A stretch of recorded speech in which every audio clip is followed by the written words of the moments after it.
In a quiet village nestled between gentle hills and whispering woods, there lived a dog named Bramble. He was a wiry, scruffy mutt with fur the color of old oak bark and eyes that shimmered like warm amber. Bramble belonged to an old man named Thomas, a retired shepherd who had lived in the village all his life.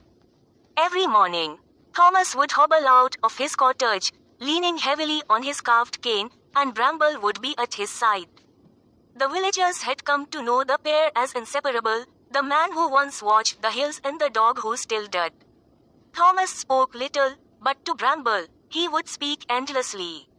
Stories of the past, of storms weathered on the hills, of a lost wife, of lambs born under moonlight. Bramble would listen, head tilted, understanding not the words but the soul in them. Years passed. The walks grew shorter. Thomas's steps slowed. One winter, heavier and colder than most, Thomas didn't come out of his cottage one morning. Bramble waited at the door, ears perked, tail wagging low and hopeful. He waited all day, and all night.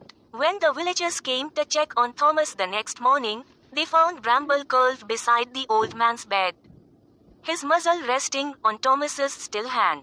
The old man had passed peacefully in his sleep. They buried Thomas beneath the old yew tree on the hill, the one that overlooked the fields he once tended. Bramble followed the procession, silent and watchful, his eyes never leaving the small wooden box they carried. No one could coax Bramble back to the village after that. He stayed by Thomas's grave. Day and night, the villagers brought him food, blankets, even tried to bring him home, but Bramble refused. Rain or shine, snow or wind, he stood guard. Seasons changed. Children grew older. Bramble grew grayer, thinner. But he never left. One crisp autumn morning, the village woke to find Bramble lying peacefully beneath the yew tree, curled up exactly as he had that day in the cottage.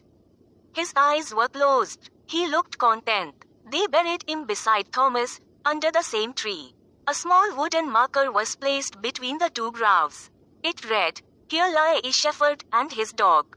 Together in life, together in rest." And in the village, the story of Bramble lived on, a tale of loyalty that not even death could end.